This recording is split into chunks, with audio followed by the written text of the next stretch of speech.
Australian schools are experiencing record high levels of violence and threats of violence towards principals. A new survey has uncovered cases of school leaders being cyberbullied, assaulted and even bitten while at work, with more than half reporting they'd been threatened with violence. For more, we're joined by 7 News presenter Gemma Acton and the host of the Toni and Ryan podcast, Ryan Jon. Good morning, guys. Gemma, this comes as the news that violence against teachers has increased 80% since 2011. What can we do to protect our educators here? This is horrible numbers. Look, I think we need to go all the way back to social media. If you think about it, you can go online anonymously and hurl violent abuse. You can make vile threats with no comeuppance, and that just lowers the tone generally for what we accept in society. So when you see that translate through to real life, it becomes much more normal to behave like that. It's just outrageous. And 2011 is when we saw the real lift up, if you think over the past 14 years, of how much more social media has become embedded in our everyday lives.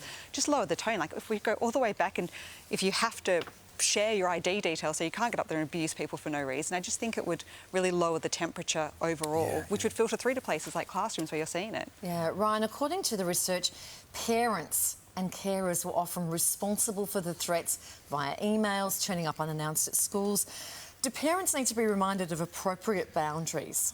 I mean, it sounds like it, and who would believe that we're saying something like that? But I think everyone is so passionate and so supportive about their child, they forget that all the other students, they're someone's child as well.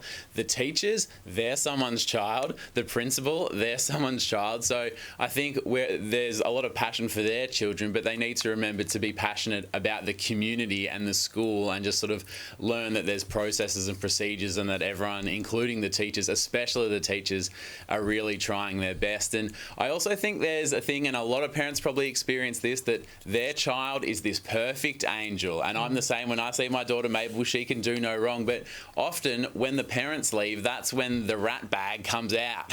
And so a lot of teachers 10 years ago would have thought wearing a camera or having cameras seems like this crazy over-the-top thing. But now the teachers want to have a camera so they can show the parents, this is what your kid behaves like when you're not around. So don't come back into the class, oh, my kid would never, that's ridiculous. Well, I don't know, maybe they're not as nice when you're not around.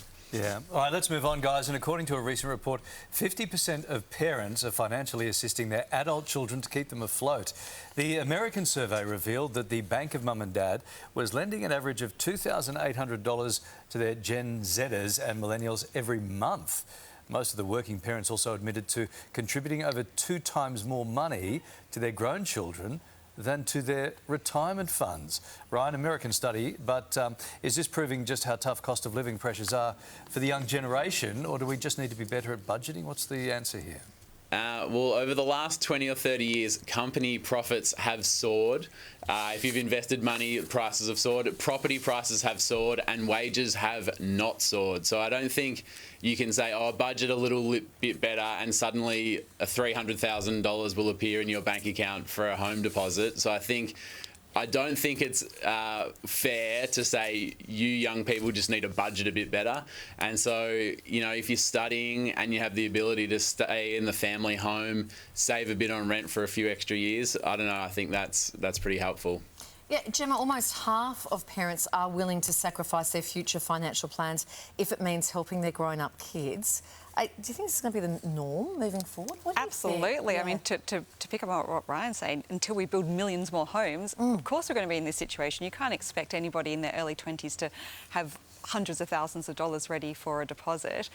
Would I do it myself? Yeah, look, if I could offer space in the family home and they were saving for a deposit, sure. If I could offer space in the family home and they were out having spa treatments every day and refreshing their wardrobe every few days, then no, I'd think twice about it. You could be a bit pragmatic. But I don't see it very realistic at the moment. That it's all to do with that, isn't it? To see how hard your kids are working. Absolutely. And I think if they're working hard, yes. And because you don't want to encourage bad habits and let them get lazy, but if you see them really trying and just not making any headway, of course you want to help them. Yeah. All right.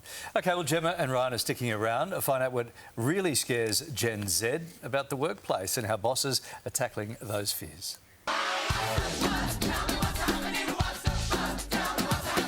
And welcome back. Gemma and Ryan still with us. Young employees in the UK will be given special training on how to speak on the phone.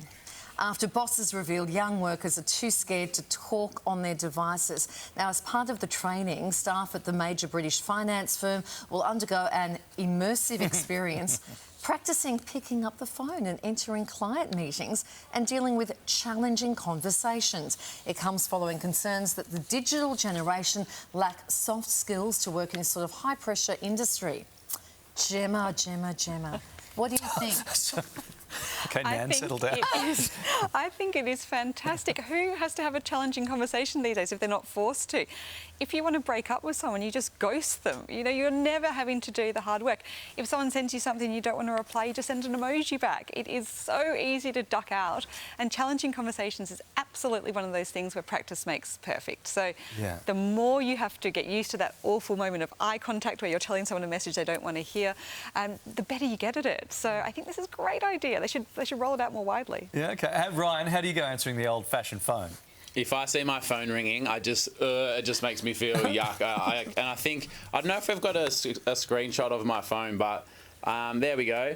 I think I've got 200, that's my phone, 202 missed calls. Like, if you call me, I'm not going to answer. But then I've got 600 texts, so I'm probably not going to reply to that either. So, mate, what if it's the nice guy from the lot telling you you've just won $20 million and you let it go? Redraw. Yeah, if I buy a lotto ticket, I'll answer that call. Yeah. But also, I just realised that my wife eating a cheeseburger is my background screen, and that just got put on the TV. So good times. Oh, you'll be hearing about that. You know what? She'll be ringing you to say, what the heck are you doing? Challenging conversation coming right up. You just won't pick up. Call me Bridget and see if I answer. So all good. But the training, could you think of anything more patronising and condescending than going to a seminar on how to answer the phone? Like, it would be the most boring day, but probably we need it, but I'd still hate that day. Get a whole bunch of mums in there to run the course. We'll get them to... That'll fix it. That'll fix them. Oh, that'll sort them out. All right, Gemma, Ryan, thanks, guys. Good hit out. See you.